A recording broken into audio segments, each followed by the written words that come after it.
Hadirin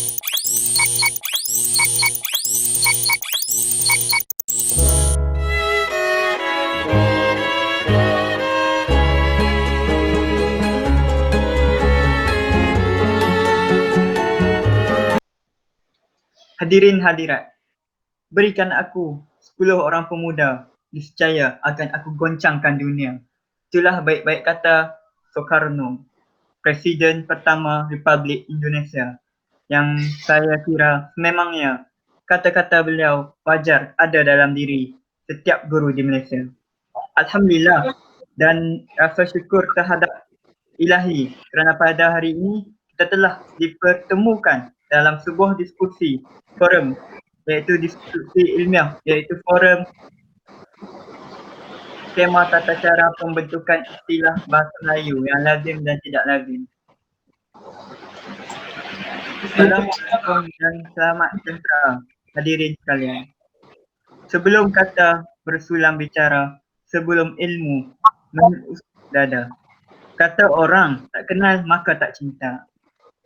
Oleh itu, sebelum kita pergi dengan lebih jauh lagi, saya akan berkenalan dengan dua orang ahli panel yang turut meluangkan masa bersama kita pada hari ini. Memperkenalkan panel pertama kita, iaitu Zahir. Saya Muhammad Zahir bin Muhammad Saleh, berasal daripada Ipoh Perak yang akan turut bersama membincangkan tajuk diskusi kita pada pagi ini untuk memberi sedikit pencerahan dan maklumat mengenai skema tata cara pembentukan istilah. So apa khabar apa khabar Afif Hazim? Alhamdulillah baik, sihat di sini. Okey, kita pergi kepada panel kedua kita yang saya agak bergaya itu. Saudara Eddie, sila perkenalkan diri anda. Okey, selamat petang. Saya ucapkan kepada saudara moderator dan kepada panel 1. Dan hari ini saya akan memberikan sedikit pendedahan tentang skema tata cara pembentukan istilah dari segi aspek bahasa Inggeris dan bahasa asing. Okey.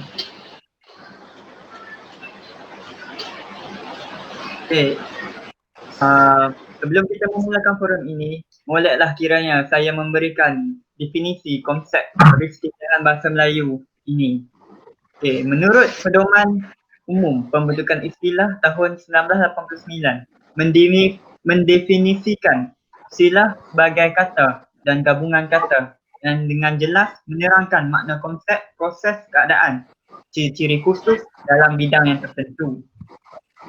Dalam Sulaiman Masri juga berkata dalam bukunya Ke Arah Pembentukan Istilah yang Sempurna 1992, katanya istilah adalah lambang linguistik, huruf atau rangkai kata yang menyatakan satu konsep atau beberapa konsep. Kamus Linguistik 1989 juga menyatakan mendefinisikan istilah sebagai kata, gabungan kata yang dengan cermat mengungkapkan konsep, proses keadaan atau sifat yang khas dalam bidang tertentu. Kamus Linguistik 1989. Okey, saya telah mendefinisikan konsep peristilahan bahasa Melayu. Terusnya, saya akan memberikan soalan pertama kepada ahli panel pertama kita, iaitu Saudara Zahir. Saudara Zahir. Ya saya. Saya ingin menanyakan kepada anda, apakah skema tata cara pembentukan istilah bahasa Melayu yang lazim dan tidak lazim digunakan dalam bahasa Melayu? Ya, sebelum itu terima kasih saya ucapkan kepada saudara moderator kita Muhammad Afif Hazim ya, yang sangat kacak dan bergaya pada pagi ini. Semoga sihat dalam sejahtera. Baik, seperti mana yang dipersoalkan oleh saudara moderator, apakah skema tata cara istilahan bahasa Melayu dalam tajuk konteks kata umum bahasa Melayu? Jadi secara konsepnya kata umum bahasa Melayu ini dimasukkan dalam mana-mana kata umum dalam bahasa Melayu. Hal ini termasuk kata daripada dialek kawasan ataupun bahasa lama. Sebagai contoh, dialek yang diserap masuk dalam kata umum bahasa Melayu seperti dialek Perak, dialek Kelantan juga boleh dikatakan sebagai peristilahan kata umum bahasa Melayu. Seterusnya, kata umum bahasa Melayu ini boleh dijadikan istilah tetapi bersyarat. Okey, seterusnya kita akan lihat apakah syarat-syaratnya yang ditekankan dalam kata umum bahasa Melayu. Yang pertama iaitu kata berkenaan tepat memberi makna, konsep, proses dan keadaan atau ciri yang dimaksudkan. Hal ini bermaksud kata umum bahasa Melayu tersebut perlulah tepat dan memberi makna yang khas. Sebagai contoh, makna yang tidak boleh diubah ataupun makna yang dikekalkan memberi maksud yang khusus. Seterusnya, syarat yang kedua ialah kata yang dipilih adalah yang paling singkat. Sekiranya ada sekelompok sinonim, sebagai contoh, hospital dan rumah sakit. Jika kita lihat, hospital dan rumah sakit membawa maksud yang sama iaitu sinonim, di mana hospital ataupun rumah sakit digunakan untuk merawat pesakit-pesakit di dalam bangunan tersebut. Namun pada hari ini kita lebih lihat dan mengambil bahasa hospital tersebut menjadi kata peristilahan bahasa Melayu yang lebih tepat berbanding daripada rumah sakit. Okey, dan yang ketiga iaitu kata berkenaan tidak mempunyai konotasi buruk ataupun sebutan sumbang. Jadi kita lihat yang seterusnya.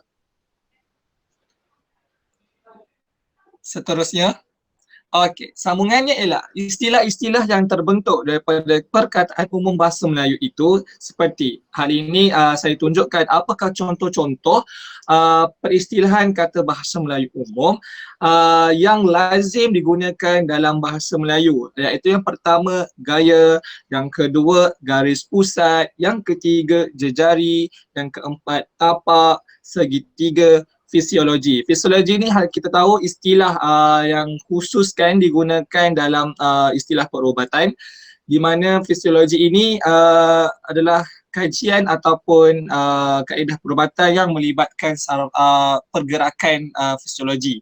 Okey, seperti contoh pergerakan untuk memulihkan dari segi lumpuh, kemalangan dan sebagainya. Jadi ini adalah istilah-istilah yang sering digunakan dalam istilah bahasa Melayu kata umum.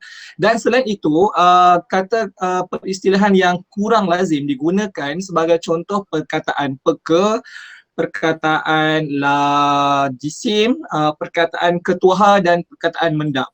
Jadi itulah perbezaan di antara yang lazim seperti yang diadakan di skrin anda. Inilah merupakan perkataan-perkataan lazim yang digunakan, manakala perkataan yang kurang lazim digunakan sebagai contoh perkataan ialah peka, mendap, ketuha dan jisim. Jadi perkataan-perkataan ini kurang digunakan dalam peristilahan bahasa Melayu. Jadi saya kira jelas dalam konteks peristilahan bahasa Melayu dalam kata umum bahasa Melayu. Jadi saya serahkan semula kepada saudara moderator Muhammad Afif Hazim. Terima kasih. Okay, terima kasih saudara Zahir atas penjelasan yang amat padat dan tepat daripada anda. Okey, sebelum itu saudara Muhammad Afif Hazim, izinkan saya mencela seketika. Ya, saudara Zahir. Saya terlupa. Jadi kita sudah tahu pembentukan istilah daripada kata umum bahasa Melayu. Jadi sekarang saya ingin pula bertanya kepada saudara moderator sendiri, apakah yang dimaksudkan pula dengan pembentukan istilah daripada kata bahasa serumpun? Apakah bezanya dengan bahasa Melayu? Silakan saudara. Okey, pertama sekali terima kasih kepada ni panel pertama kita, saudara Zahir, kerana telah bertanya kepada saya tentang pembentukan istilah daripada kata bahasa serumpun. Okay. Saya akan terangkan tentang ini. Peristilahan kata bahasa serumpun bermaksud pembentukan istilah sebenarnya boleh dibentuk daripada perbendaharaan kata bahasa serumpun dengan bahasa Melayu seandainya tidak terdapat istilah yang diperlukan daripada bahasa Melayu. Saya katakan sekali lagi, seandainya bahasa tersebut tidak terdapat istilah yang diperlukan daripada bahasa Melayu.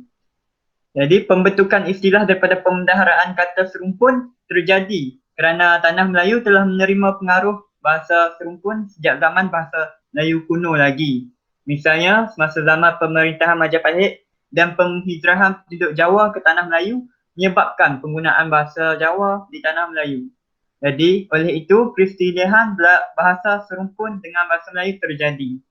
Jadi sudah jelas, saya akan terangkan kepada anda istilah-istilah yang lazim dan tidak lazim daripada kata pemendaharaan kata bahasa serumpun yang diistilahkan ke bahasa Melayu. Okey, yang pertama peristilahan kata bahasa serumpun yang lazim. Peristilahan kata bahasa serumpun yang lazim ialah perkataan yang asalnya daripada kata serumpun dan telah mengalami proses peristilahan ke bahasa Melayu yang sering digunakan. Contoh perkataannya ialah labur, iaitu daripada Negeri Sembilan, dialek Negeri Sembilan, bermaksud meletakkan sejumlah wang yang untuk diusahakan, sama ada untuk melabur saham ataupun melabur kepada syarikat ataupun kepada makanan. Contoh yang kedua yang sering digunakan ataupun yang lazim adalah dermaga yang berasal daripada bangsa Jawa yang bermaksud tembok batu untuk menahan ombak. Okey, yang seterusnya adalah gambut. Gambut daripada Banjar yang bermaksud lembut dan tidak padat. Gambut ini selalu diberi contoh kepada jenis tanah yang sesuai untuk menanam nanas yang ada banyak di Johor, daerah Johor. Terusnya contoh yang terakhir adalah bihun, iaitu daripada suku etnik Cina Hokkien yang bermaksud sejenis mi yang halus dibuat daripada tepung beras. Okey, itu adalah contoh peristilahan kata bahasa serumpun yang lazim yang sering digunakan. Okey, seterusnya saya beralih pula kepada peristilahan kata bahasa serumpun yang tidak lazim. Okey, maksudnya peristilahan kata bahasa serumpun yang lazim ialah, yang tidak lazim ialah perkataannya asalnya kata serumpun yang telah mengalami proses peristilahan ke bahasa Melayu dan jarang digunakan. Okey. Contoh perkataannya ialah dening, iaitu yang bermaksud pasangan. Daripada dialek Kelantan, pasangan tersebut sama ada haiwan, alat dan lain-lain. Jadi kita tahu dening ini jarang digunakan walaupun ia adalah bahasa Melayu yang telah mengalami peristilahan daripada kata bahasa serumpun. Seterusnya contoh yang kedua adalah riam daripada dialek Johor yang bermaksud air terjun yang rendah. Jadi sinonim bagi riam yang selalu digunakan adalah jeram. Jadi kita kurang menggunakan riam daripada dialek Johor ini dan kita selalu menggunakan kataan jeram untuk mengatakan maksud yang sama, iaitu air terjun yang rendah. Okay, seterusnya engkabang daripada etnik Iban, iaitu sejenis pokok. Engkabang juga mengalami proses peristilahan kata daripada bahasa serumpun yang tidak lazim digunakan. Dan contoh yang terakhir adalah sembrono daripada Jawa yang bermaksud tidak berhati-hati.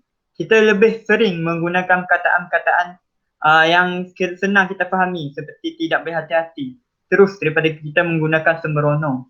Jadi dapatlah kita lihat perbezaan antara peristilahan kata bahasa serumpun yang lazim dan yang tidak lazim dalam penerangan yang telah saya nyatakan itu.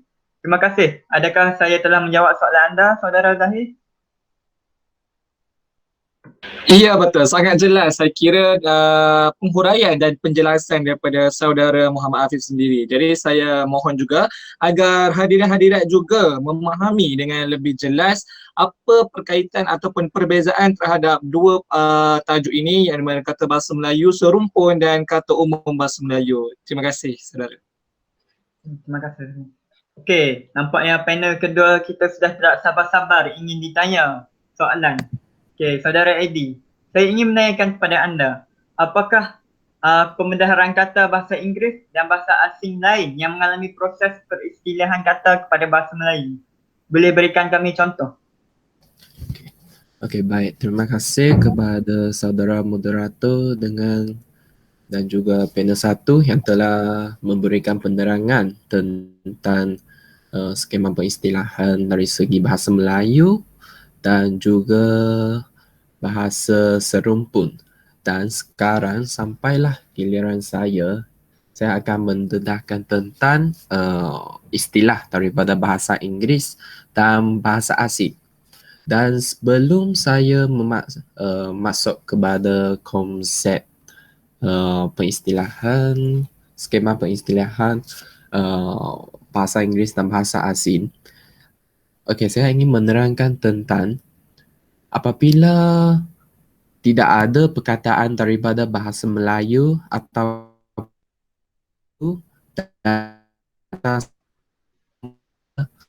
kita akan ambil perkataan daripada bahasa asing, dan bahasa asing itu termasuklah contohnya bahasa Inggeris, bahasa Arab ke, bahasa Perancis ke dan sebagainya.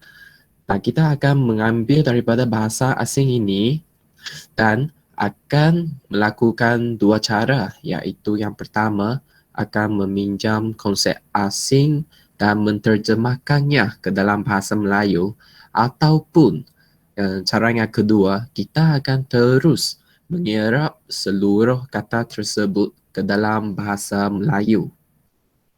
Dan bahasa yang diserap itu hendaklah daripada ejaan rumi dalam bahasa sumber, tetapi sebutan bahasa asing tersebut perlulah disesuaikan dengan sistem bunyi bahasa Melayu. Dan seterusnya saya akan masuk ke dalam konsep.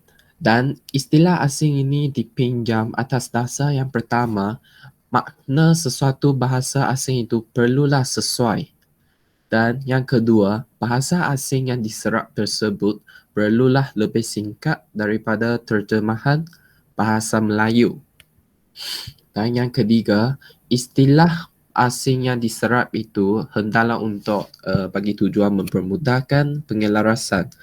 Iaitu maksudnya sekiranya istilah bahasa Melayu yang sedia ada mempunyai banyak sinonim, maka kita bolehlah menyerap istilah asing itu untuk membantu menyelaraskan istilah bahasa Melayu tersebut. Dan seterusnya.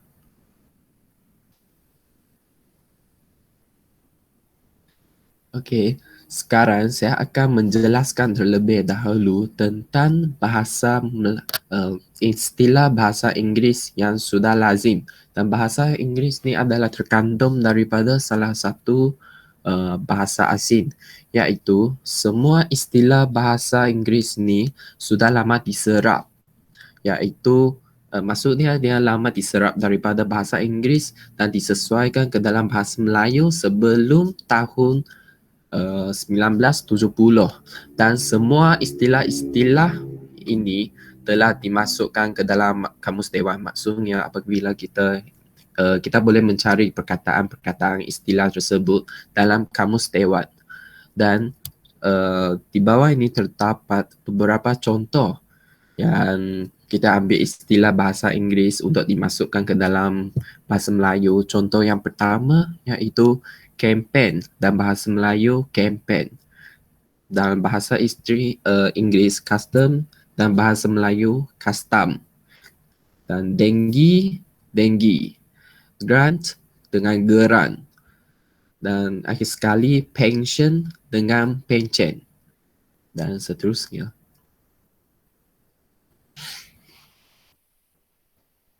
Okey. Dan semua istilah daripada bahasa asing itu adalah kekal dalam semua bahasa. Maksudnya sebutan terdapat sesetengah istilah yang diserap daripada bahasa Inggeris daripada bahasa asing tersebut, dan sebutannya ejaan itu adalah kekal sama seperti sebutan bahasa asing tersebut. Dan tetapi walaupun dia tidak berubah ke dalam istilah bahasa Melayu, kita mengambil seperti apa yang terdapat dalam bahasa asing lah, kita ambil sebulat dengan, kalau kita ingin gunakannya dalam penulisan dan sebagainya, kita perlu menggariskan bawah perkataan tersebut, ataupun perkataan itu perlu dimiringkan. Dan contohnya adalah seperti 5 contoh ini. Yang pertama, bona fide, iaitu berasal daripada bahasa Latin yang bermaksud ikhlas ataupun jujur. Dan yang kedua, esprit de corps, yang berasal daripada bahasa French yang bermaksud semangat pasukan. Dan yang ketiga, fait accompli yang berasal juga daripada bahasa French iaitu maksudnya susah terjadi. Dan yang keempat, Weltanschauung yang berasal daripada Jerman iaitu maksudnya pandangan menyeluruh. Dan akhir sekali, Coup d'essai yang berasal daripada bahasa French iaitu bermaksud jalan mati. Dan semua perkataan ini biasanya tidak selalulah kita guna dalam penulisan, tapi dia dikira sebagai istilah bahasa Melayu juga sebab dia mengambil seperti apa yang tercatat dalam bahasa asing. Kita ambil sama je lah dan boleh guna dalam penulisan dan sebagainya dan seterusnya.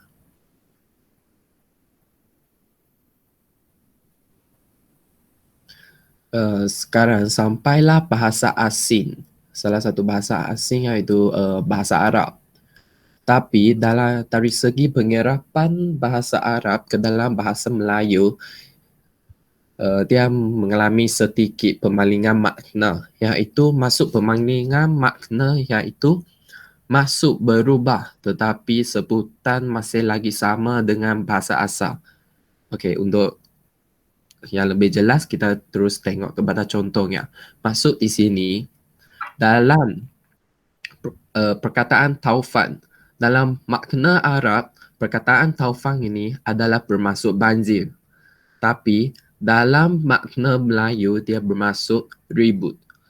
Dan bagi perkataan matab dalam makna Arab dia bermaksud meja. Tapi bagi makna Melayu dia bermaksud institusi. Naif sekali bagi perkataan daftar, makna sebenarnya dalam bahasa Arab adalah buku tulis. Tapi dalam bahasa Melayu dia mempunyai makna yang sama lah, iaitu daftar. Maksud di sini iaitu kita ambil perkataan daripada bahasa Arab. Tapi walaupun dalam makna Melayu dia tidak sama dengan makna Arab, tetapi kita tetap gunakan tanpa menghiraukan makna sebenarnya lah, tapi tetap kita gunakan. Ya, dan itu sahaja daripada saya. Sekian, terima kasih. Okay, terima kasih kepada saudara panel kedua kita iaitu saudara Eddie. Sangat jelas dan padat sekali isinya. Terima kasih saudara. Okay, sekarang dah berakhirlah penerangan kami tentang forum. Maka di sini telah berakhirlah penerangan ahli panel pertama kita dan panel kedua kita. Jadi saya akan membuka kepada ruang untuk bertanya soalan kepada hadirin dan hadirat sekalian. Oleh itu saya akan memberi ruang untuk anda menanyakan soalan kepada kami.